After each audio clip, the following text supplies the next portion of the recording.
श्रीमद् भागवतम प्रथम स्कंद चौथा अध्याय और श्लोक संख्या 25 से हम आगे पढ़ रहे हैं। और निकाल लिया सबने 25 श्लोक। मैं श्लोक पढ़ रहा हूँ। स्त्री शूद्र द्विज बंधुना त्रयीन श्रुति गोचरा कर्म श्रेयसी मूढ़ानां श्रेय एवं भवेद इह इति भारतम आख्यानम कृपया मुनिना कृतम। सबसे पहले द्विज बंधु को एक्सप्लेन किया हुआ है। तो द्विज कौन होते हैं?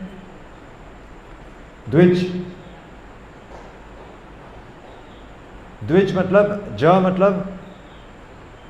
मतलब जिसका जन्म हुआ है, और द्विज मतलब जिसका 2 बार जन्म हुआ है।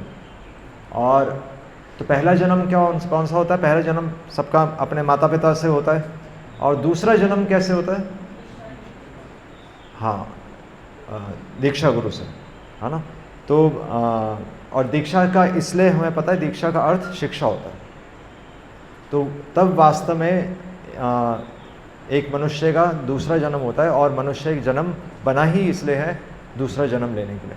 और इसलिए और उसमें भी तो भगवान भगवद गीता में भी कह रहे हैं कि तो द्विज, एक्चुअली द्विज तो तीनों को द्विज बोला गया है। ब्राह्मण, क्षत्रिय और वैश्य तीनों ही द्विज होते हैं, क्योंकि तीनों की ही दीक्षा होती है। एक शूद्र की दीक्षा नहीं होती, क्योंकि वो दीक्षा नहीं होती, मतलब वो स्पिरिचुअली ऐसे प्योर नहीं हो सकता। उसको सिंपल वो सेवा करके ही प्योर हो जाएगा। उसके लिए सिंपल एक सेरेमनी है कि वो अपने स्वामी की आज्ञा का पालन करे, उसी से वो प्योर हो जाएगा। तो इसी प्रकार बताया गया है कि और तो द्विज, तो यहाँ पर लिखा है कि ये तीनों द्विज होते हैं, पर इनमें से भी द्विज श्रेष्ठ कौन होता है? जो कि ब्राह्मण होता है। तीनों द्विज हैं, पर द्विज श्रेष्ठ कौन होता है? ब्राह्मण होता है। और यहाँ पर जो शब्द यूज़ किया गया द्विज बंधु नाम, तो द्विज बंधु नाम यानी कि जो द्विज है, मतलब जन्म से अगर मान लीजिए किसी ब्राह्मण परिवार में भी अगर कोई जन्मा है पर वो शिक्षा नहीं ले रहा, तो फिर वो द्विज बंधु है, यानी कि वो अभी शुद्ध नहीं हुआ, वो वेदों को समझने के लिए अभी योग्य नहीं है। तो बेसिकली यहाँ पर और दूसरी कैटेगरी दी गई है स्त्री और शूद्र। तो ये भी डायरेक्ट वेदों का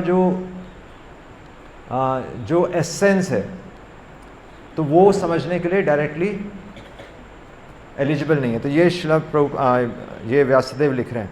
और साथ में लिखा भी है कि क्यों? क्योंकि कर्म श्रेयसी, क्योंकि भगवान भी भगवद गीता में क्या कह रहे हैं? गुण कर्म विभागशः। हर किसी का डिपार्टमेंट अलग अलग है ना। जैसे हम स्कूल में जाते हैं तो स्कूल में कोई फिजिक्स का टीचर है, कोई केमिस्ट्री का टीचर है, कोई मैथ्स का टीचर है, कोई पीटी का टीचर है। तो आप एक डिपार्टमेंट को दूसरे डिपार्टमेंट पे थोप नहीं सकते, हर किसी का डिपार्टमेंट अलग अलग है। पर सारे डिपार्टमेंट हेल्प करते हैं सोसाइटी में आगे बढ़ने। इसी तरह सबका अपना अपना रोल है। और इसलिए कर्म श्रेयसी, यहाँ पर व्यासदेव लिख रहे हैं कर्म श्रेयसी मतलब in the successful execution of ritual duties. आप रीति रिवाज तो हर कोई फॉलो कर सकता है, पर उससे पिछले श्लोक में आ रहा है धार्यन्ते। धर्म को धारण करना आसान नहीं है। और बल्कि अगर एक जो कि एक कंट्रोवर्शियल सब्जेक्ट भी है, क्योंकि काफ़ी खासकर माता जी इस माइंड कर जाती हैं कि उनको वेद पढ़ने के लिए मना किया गया है। तो ये सिंपल है, क्योंकि उनका शरीर भी इस तरह से नहीं बना है, क्योंकि वेदों को पढ़ने के लिए शुद्धता चाहिए होती है। और हमें पता है कि शरीर में कुछ सीमाएं हैं, और हमें पता है कि उनका डिपार्टमेंट किसका है? ममता का डिपार्टमेंट है, उनका न्याय का डिपार्टमेंट नहीं है ना। एक धर्म को धारण करना, इसलिए पति अलग होता है और पत्नी अलग होती है, दोनों का अपना अपना रोल है। तो इसलिए यहाँ पर बताया, पर साथ में ये भी लिख रहे हैं कि उन्हीं के बेनिफिट के लिए व्यासदेव ने इतिहास और पुराण रचे, क्योंकि एसेंस उनका सार से हटाया नहीं गया। सार सबके लिए, बट डायरेक्ट जो वेदों का जो और बल्कि जो अगर स्त्री अगर बच्चे को देख रेख कर रहेगी तो बच्चा तो हर 2 घंटे में टॉयलेट कर देता है। तो उनसे आप मतलब वो बच्चे के साथ बच्चे को अगर संभालते हुए वेद नहीं पढ़े जा सकते। और वेदों का उच्चारण के लिए बहुत ज़्यादा शक्ति भी लगती है, जो कि एक स्त्री का शरीर वो भी नहीं कर सकता। काफ़ी सारी सीमाएं हैं, काफ़ी सारी चीज़ें हैं, बट जो वेदों का जो सार है वो समाज में सभी के लिए, इसलिए बता रहे हैं कि व्यासदेव ने महाभारत और इतिहास और पुराणों की रचना की। और इतिहास और पुराण पंचम वेद ही हैं, ये छांदोग्य उपनिषद में भी आ रहे हैं। इतिहास और पुराण पंचम वेद, बल्कि महाभारत को समझना भी आसान नहीं है हालांकि, और महाभारत कोई स्टोरी भी नहीं है, क्योंकि श्रील प्रभुपाद भी लिख रहे हैं कि जो हिस्ट्री हुई है, हमारी हिस्ट्री से, हमारे इतिहास से रिलेट करके धर्म को समझाया गया। तो ऐसा भी नहीं है कि महाभारत केवल एक स्टोरी है। इतिहास और पुराणों में जितनी भी चीज़ें हैं वो सब वास्तव में हुई हैं, वो हिस्टोरिकल इवेंट्स हैं, और उन्हीं के माध्यम से हमें शिक्षा दी जा रही है। और बल्कि आजकल तो श्रील प्रभुपाद ये भी लिख रहे हैं कि हम, क्योंकि वेदों को पढ़ने के लिए सतोगुण की आवश्यकता है ना, और हमें तो अभी तो भक्तों को मंगल आरती में ही लाना थोड़ा एक टास्क होता है तो प्रभुपाद लिख रहे हैं कि बहुत, भगवान भी लिख रहे हैं, मनुष्य नाम सहस्रेषु, बहुत मुश्किल है, कलयुग में बहुत मुश्किल है सतोगुण में किसी को लेकर आना। और सतोगुण में जो आएगा उसके बाद भी वेदों को समझना, वेदों को पढ़ना अलग चीज़ है, वेदों को रटा लगाना अलग चीज़ है, वेदों को समझना अलग चीज़ है, और वेदों को धारण करना बिल्कुल अलग चीज़ है। तो सब अलग अलग चीज़ें हैं। उसमें लिखा है धार्यन्ते, धारण करने के लिए, बल्कि आप ऐसे धारण करें कि दूसरी भी शिक्षा आपसे लें, तो ये तो बिल्कुल ही अलग चीज़ हो गई। इसलिए द्विज श्रेष्ठ, इसलिए श्रील प्रभुपाद ने बोला कि हमारा ये अभियान है फर्स्ट क्लास ब्राह्मण्स बनाने के लिए, क्योंकि सोसाइटी में कैसे लोग चाहिए, सोसाइटी में ब्राह्मण का क्या काम है?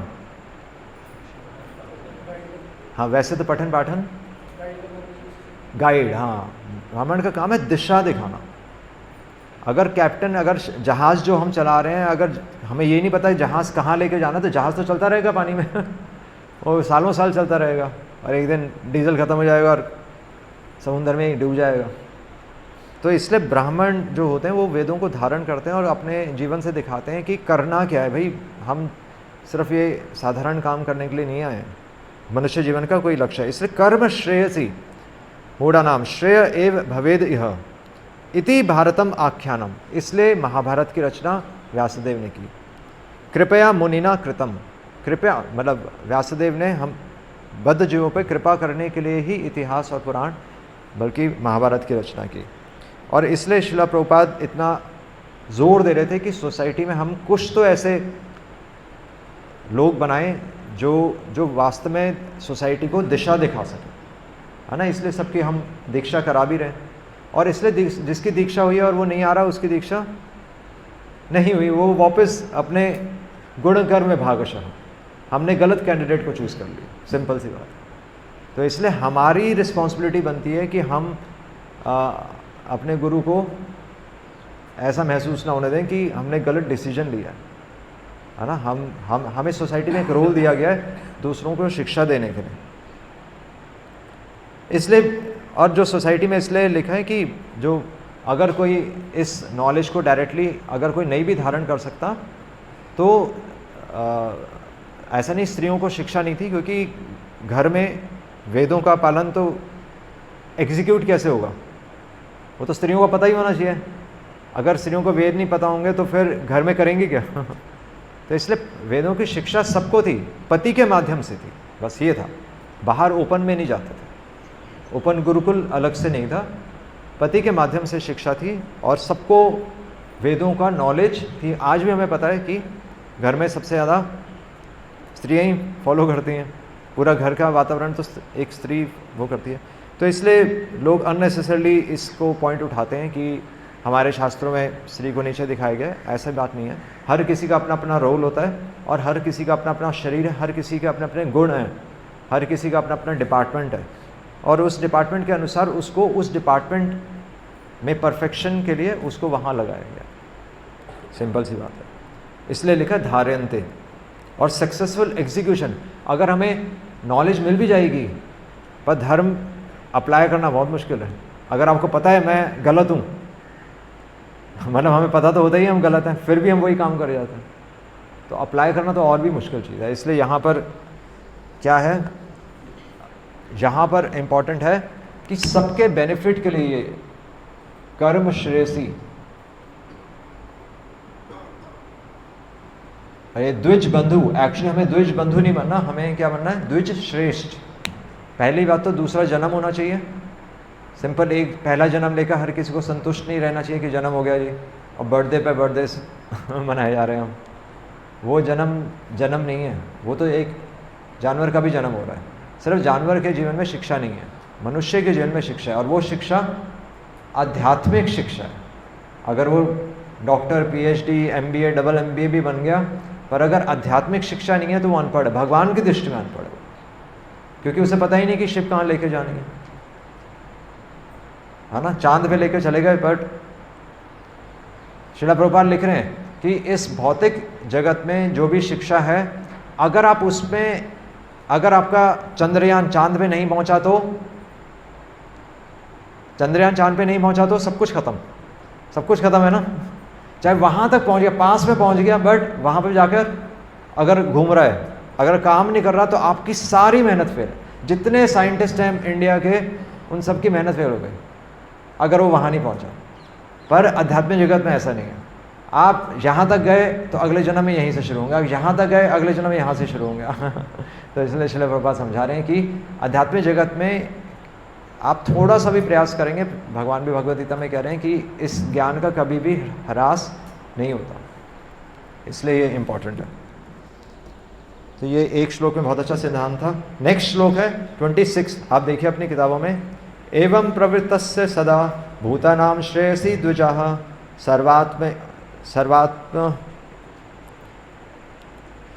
सर्वात्म एकेन अपि यदा न अतुष्यत हृदयम ततः। तो ये भी बहुत इंपॉर्टेंट श्लोक है। एवं प्रवृत्तस्य सदा, एवं इसमें पहले पढ़ लेते हैं। एवं इस प्रकार, प्रवृत्तस्य, तो एक्चुअली पिछले श्लोक में व्यासदेव ने श्लोक क्यों बोला था, क्योंकि हमें पता है कि व्यासदेव कह रहे हैं कि मैंने सब कुछ इसी श्लोक में आ जाएगा, कि मैंने मैंने वेदों का संकलन भी कर लिया, मैंने वेदांत सूत्र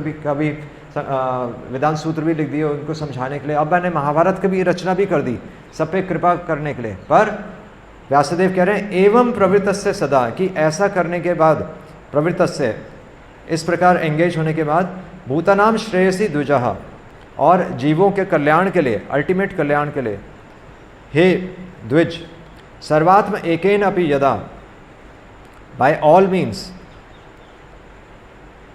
सभी प्रकार से प्रयास करने के बाद भी, यदा न अतुष्यत हृदयम ततः, अगर मेरा हृदय संतुष्ट नहीं हो रहा तो इसमें कुछ गड़बड़ है। आप चांद पर भी चले गए, पर अगर घर में संतुष्टि नहीं होता नहीं है, कि माइंड डिस्टर्ब है। तो वही व्यासदेव कह रहे हैं सब कुछ मैंने कर लिया पर मेरा माइंड अभी भी डिस्टर्ब है तो क्या मैं संतुष्टि नहीं हो पा रहा। ये बहुत इंपॉर्टेंट है। न अतुष्यत हृदयम ततः, यहाँ पर आ रहा है, ये आप इसको मार्क कर लीजिए कि ये इंपॉर्टेंट है। 26 श्लोक में न अतुष्यत,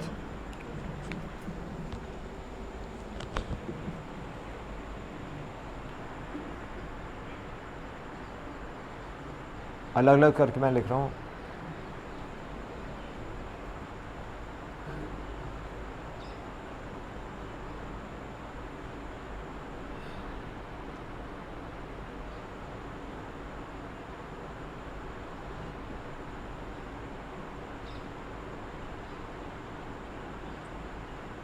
न अतुष्यत हृदयम, ये इंपॉर्टेंट है। सब कुछ करने के बाद भी मन, हृदय को मन भी बोला गया है ना, मतलब जैसे भगवान का जन्म वसुदेव के मन में लिखा हुआ है, बट वो मन भी वहाँ पर भी वो हृदय ही है। तो यहाँ पर भी न अतुष्यत हृदयम ततः, सब कुछ करने के बाद भी हृदय में संतुष्टि नहीं है, मन में संतुष्टि नहीं है। तो इसलिए यहाँ पर श्रील प्रभुपाद लिख रहे हैं, Srila Vyasadeva was not satisfied with himself, वो सेटिस्फाइड नहीं थे, संतुष्ट नहीं थे, जबकि उन्होंने इतने वेदों का संकलन कर दिया, मतलब जिन्होंने वेदों का कंपाइल ही किया है, जो हमें वेद दे रहे हैं वही संतुष्ट नहीं है सब कुछ देने के बाद भी। और संतुष्ट नहीं है। और नेक्स्ट श्लोक में आ रहा है न अति प्रसीदत। नेक्स्ट श्लोक देखिए 27, न अति प्रसीदत हृदय सरस्वत्या तटे शुचौ वितर्कयन् विविक्त इदम च उवाच धर्मवित्। तो यहाँ पर कह रहे हैं कि धर्मवित्, ये धर्म के जो ज्ञाता हैं, धर्मवित् यानी कि जो धर्म को जानता है, न अति प्रसीदत, वो संतुष्ट नहीं हो पा रहे थे। न अति प्रसीदत हृदय, हृदय में संतुष्ट नहीं हो पा रहे थे। सरस्वती तटे, सरस्वती नदी के किनारे शुचौ, और हालांकि वेदों का रचना करने के बाद पूर्ण तरह से शुद्ध होने के बाद भी वितर्कयन्, वो सोच रहे हैं कि वो एनालाइज कर रहे हैं, वो कह रहे हैं कि मैं क्यों ऐसा हुआ कि मैं संतुष्ट नहीं हूँ। वितर्कयन्, तर्क मतलब देना होता है कि ऐसा क्यों हुआ, और वितर्कयन् मतलब सोच रहे हैं, बार बार सोच रहे हैं कि ऐसा क्यों हो रहा है मेरे जीवन में कि मैं संतुष्ट नहीं हूँ। ये बहुत इंपॉर्टेंट है। वितर्कयन् विविक्त, एक अकेले स्थान में जाकर वो सोच रहे हैं कि भाई हुआ क्या मेरे साथ, मैंने सब कुछ कर दिया, सारा नॉलेज दे दी, जीवों के कल्याण के लिए मैंने उनका सार भी दे दिया, सार का भी सार दे दिया, अभी भी संतुष्ट नहीं हुआ। और इसके लाइन्स आप मार्क कर लीजिए, ये तात्पर्य बहुत इंपॉर्टेंट है। The sage Vyasadeva began to search out, वो ढूंढने लगे। ये हमें आत्मनिरीक्षण, इसको बोलते हैं आत्मनिरीक्षण, अपने अंदर ढूंढने लगे, बाहर नहीं ढूंढना। कहाँ ढूंढना है? अंदर ढूंढना है। आत्मनिरीक्षण, वितर्कयन्, began to search out the cause of not being satisfied at heart. ये हम सबको अपने जीवन में करना है, क्योंकि उसके बाद इसका आंसर आएगा अभी। और इसलिए लिख रहे हैं कि परफेक्शन इज नेवर अटेन्ड, सिद्धि कैसे नहीं मिलती। आपको कैसे पता चलेगा आप अपने कार्य में सक्सेसफुल हैं कि नहीं? जब तक आपका हृदय शांत नहीं होगा। आप जितना पैसा कमा लें, जितनी भी सारी डिग्रीज ले लें, बच्चे को जहाँ मर्जी भेज दें, अगर हृदय संतुष्ट नहीं है कोई फायदा नहीं। तो वही कह रहे हैं कि इसलिए आपके हृदय से पता चलेगा कि आप संतुष्ट हैं कि नहीं। और उसके बाद भी नेक्स्ट लाइन देखिए, दिस, मैं इंग्लिश में पढ़ रहा हूँ, आप हिंदी में देखिए। ये जो संतुष्टि है, दिस संतुष्टि, कहाँ की संतुष्टि? मन की संतुष्टि, has to be searched out. ये कहाँ ढूंढनी है? कहाँ लिखा है? हाँ, ये संसार में नहीं ढूंढनी है। अब लोग संसार में ढूंढ रहे हैं, यहाँ लिखा है साफ साफ, ये हृदय की संतुष्टि आपको संसार में मिलेगी नहीं। ढूंढ लो जितना मर्जी ढूंढना। शास्त्र कह रहे हैं आपको संसार में संतुष्टि नहीं मिल सकती, ये संतुष्टि मिलेगी भगवान की कथा में, और कहीं से संतुष्टि नहीं मिल सकती। बियॉन्ड मैटर लिखा है, बियॉन्ड मैटर, इस भौतिक चीज़ों के परे है, आप खरीद नहीं सकते। कितना मर्जी पैसा आप कमा लें, ये संतुष्टि नहीं खरीद सकते। ये बहुत इंपॉर्टेंट है। ना अति प्रसिद्धत हृदय, तो वो तो पिछले श्लोक में आ गया। वितर्कयन्, वितर्कयन् यहाँ पर सबसे ज़्यादा इंपॉर्टेंट। धर्मवित्, धर्म के ज्ञाता होने के बावजूद, धर्म को जानने के बावजूद वो कह रहे हैं कि मैं संतुष्ट नहीं हूँ। तो सिर्फ धर्म को जानना सफिशिएंट नहीं है, धर्म को धारण करना पड़ता है। तो यहाँ पर क्या इंपॉर्टेंट है? वितर्कयन्।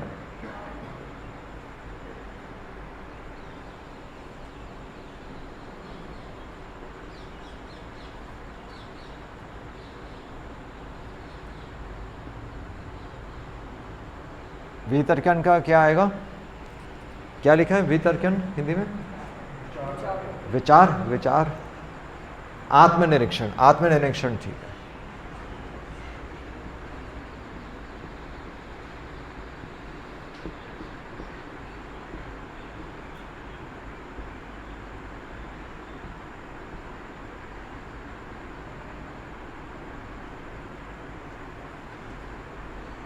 आत्मनिरीक्षण, और आत्मनिरीक्षण कहाँ पर? अध्यात्म में।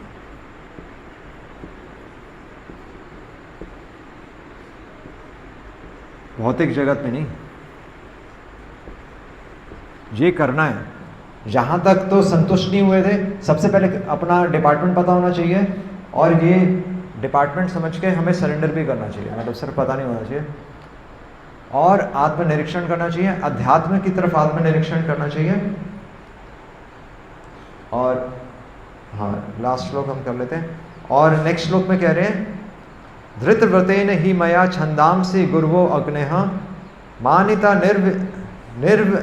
निर्विलिकेन गृहीतं च अनुशासनम भारत विपक देशेन ही आम्ना यथार्थ प्रदर्शितः दृश्यते यत्र धर्मादि स्त्री शूद्र आदि अभिर अपियुतः। तो यहाँ पर कह रहे हैं कि हाँ, धृतव्रतेन ही मया, कि मेरे द्वारा स्ट्रिक्टली धृतव्रतेन, मैंने पूरा व्रत पालन करके मैंने मैंने छंदांसी, मैंने वेदों की रचना की और वेदों के वेदांत सूत्र की भी रचना की। गुरुवो अग्नेहा, और बल्कि गुरु की आज्ञा में भी की। गुरुवो अग्नेहा, अग्नेहा मतलब अग्नि, यानी कि यज्ञशाला में एक यज्ञ की तरह मैंने इन वेदों की रचना भी की। गुरुवो, गुरु की प्रसन्नता के लिए, अग्नि भगवान की प्रसन्नता के लिए, और धृतव्रतेन मैंने पूरी सक्षमता से भी की। मान्यता, और मैंने उसकी पूजा भी की। निर्विलिकेन, और कह रहे हैं कि निर्विलिकेन गृहीतम, और उनको स्वीकारा भी। अनुशासनम च अनुशासनम, और उनको फॉलो भी किया। भारत व्यापक देशेन, कि महाभारत, और बल्कि महाभारत का जो मैंने संकलन किया, ही आमना, और जो इसका जो एसेंस है वो भी प्रदर्शित किया। दृश्यते यत्र धर्मादि, और जो भी ज़रूरी था धर्म आदि, धर्म के मार्ग पर स्त्री शूद्र आदि अभी उपयुक्त, कि किनके बेनिफिट के लिए, सभी समाज में सभी के बेनिफिट के लिए मैंने इन सब की रचना की। बट फिर भी वो कह रहे हैं कि अब यह आत्मनिरीक्षण कर रहे हैं कि मैंने ये सब कुछ किया तो हुआ क्या, ये हुआ क्या, मतलब ऐसा हुआ क्या। तो नेक्स्ट श्लोक में बता रहे हैं, तथापि बत में देहयो, तथापि फिर भी, बत मतलब बताओ, कि बताओ ये हुआ क्या। अपने मन को कह रहे हैं, मतलब आत्मनिरीक्षण कर रहे हैं ना व्यासदेव, कह रहे हैं तथापि फिर भी, बत मतलब बता रहे हैं कि अरे ये क्या हो गया, डिफेक्ट में, मेरे द्वारा ये क्या हो गया, देहयो, इस शरीर में, ही आत्मा, और बल्कि सभी जीवात्माओं के लिए च एव आत्मना विभु हो, और बल्कि मैं जो इसका जो आत्मनिरीक्षण कर रहा हूँ, असंपन्न इव अभाति, तो कह रहे हैं मैं असंपन्न हूँ। उन्होंने ये एनालाइज किया कि मैं भी जो मेरे को देना चाहिए था मैं नहीं दे पाया, मैं असंपन्न हूँ। ये क्वेश्चन हमें उठाना चाहिए, क्या हम संपन्न हैं। जो हम कहते हैं कि आपके पास सब कुछ है, तो ये हृदय की संतुष्टि नहीं, इसलिए हम सब भी अभी असंपन्न हैं, और इसलिए फिर भागवतम प्रकट की गई। अब भागवतम शुरू हो रही है, फर्स्ट चैप्टर है। भागवतम शुरू होने का कारण बता रहे हैं, मतलब कि भागवतम क्यों परीक्षित महाराज ने भागवतम सुखदेव गोस्वामी से प्रकट करवाई। तो व्यासदेव ने क्यों ये भागवतम प्रकट की फाइनली, क्योंकि हृदय की संतुष्टि नहीं होगी जब तक भगवान की डायरेक्ट हम लीलाएं नहीं सुनेंगे, जब तक हमारे जीवन में भगवान। इसलिए प्रभुपाद भी कहते हैं ना कि रोज़ कृष्ण बुक पढ़ो। क्यों कृष्ण बुक पढ़नी है, क्योंकि असंपन्न है अभी। 29 श्लोक, असंपन्न।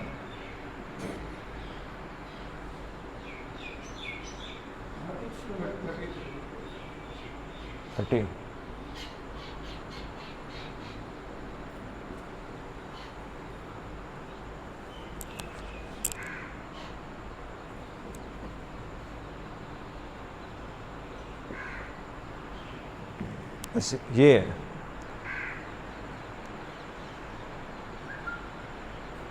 तो 31 श्लोक में आ भी रहा है, किम वा भागवत धर्म ना प्रायण निरूपितः प्रियः परमहंसा नाम तएव ही अच्युत प्रियः। तो कह रहे हैं अच्युत प्रिय, अच्युत प्रिय मतलब भगवान के जो प्रिय, जो वास्तव में भगवान के प्रिय भागवत धर्म। भागवत धर्म उस प्रकार से मैंने उसका व्याख्यान नहीं किया, निरूपिता, उसका मैंने उस प्रकार से उल्लेख नहीं किया जिस प्रकार से मुझे करना चाहिए था। हालांकि वेदों में एसेंस यही है, वेदेश्च सर्वे अहम एव वेद्य, भगवद गीता में भी यही है, वेदेश्य सर्वे अहमेव वेद्या। और तो वेदों में भी आ रहा है कि विष्णु ही भगवान है। बट भगवान की जब तक डायरेक्ट लीलाएं नहीं आएंगी तब तक हमारे जीवन में रस नहीं आएगा। आप सिर्फ तत्व से नहीं चल सकते, सिर्फ धर्म से नहीं चल सकते, आपको ममता भी चाहिए ना, बच्चे को ममता भी चाहिए। तो इसलिए जीवन में कुछ हमें रस चाहिए, पर वो रस हम अभी संसार में ढूंढ रहे हैं। तो भागवतम वही रस हमें भगवान के साथ जोड़ने के लिए कह रही है। भागवतम कह रही है जो रस हम हमें संसार में, करो क्या करो, हाथ धो, किम वा भागवत धर्म, कि उस प्रकार भागवत धर्म क्या है, इसलिए हमें पता है भागवत धर्म है भक्ति। भक्ति इसलिए हम भगवान का नाम और सेवा, जो हम ये सारी एक्टिविटीज़ कर रहे हैं, जब तक ये एक्टिविटीज़, जब तक ये सेवा नहीं करेंगे और ये समझ के सेवा नहीं करेंगे, हम सेवा क्यों कर रहे हैं। लोग पानी चलाते रहते हैं या जो भी रेलवे स्टेशन में पानी बांटते रहते हैं, तो उनको ये नहीं पता कि भगवान से जोड़ना है, वो व्यक्ति की सेवा कर रहे हैं। भागवत कहती है कि नहीं, भगवान से जोड़ो, है ना, डायरेक्टली कह रहे हैं ये। किम वा भागवत धर्म ना प्रायण निरूपित प्रिय, जो कि भगवान को प्रिय, किसको प्रिय, परमहंसा नाम। हंस कौन होते हैं, जो दूध का दूध और पानी का पानी कर देते हैं। तो संसार में पानी है और दूध कहाँ पर है, भगवान की लीलाओं में। परमहंस समझ सकता है, एक साधारण व्यक्ति नहीं समझ सकता, इसलिए साधारण व्यक्ति को बोला जाता है तुम सिर्फ फॉलो करो जो तुम्हें बताया जा रहा है। पर लोग फॉलो करने के चक्कर में उनको पूरा मैसेज कई बार मिलता भी नहीं है, इसलिए लोग सेवा ही करते रह जाते हैं पूरा जीवन। वो ये नहीं समझ पाते कि सेवा तो भगवान की करनी थी। हरि हरि तोषणम तएव ही अच्युत प्रिया, ये भगवान को प्रिय। जो चीज़ भगवान को प्रिय है वही तो हमें भगवान को देनी है, उससे फिर हमारे जीवन में संतुष्टि आएगी। बस बाकी फिर 2 श्लोक हैं, हम फिर वो कल हम इसका वो कर देंगे समराइज करके, और फिर संडे को आप सबका टेस्ट हो जाएगा। ठीक है, ये चैप्टर आपका यहाँ पर ख़त्म हो गया। इसके बाद फिर भागवत शुरू होती है। इसके बाद एक्चुअली फिर नारद मुनि आकर, अभी व्यासदेव को शंका हो रही है, फिर नारद मुनि जो कि उनके गुरु हैं वो आकर उनको कंफर्म करते हैं कि हाँ जो तुम सोच रहे हो बिल्कुल सही है। तो अब फिर पिक्चर पूरी कंप्लीट होती है। उसके बाद फिर भागवतम शुरू होती है। हरे कृष्णा कृष्णा कृष्णा हरे हरे, हरे राम राम राम हरे हरे।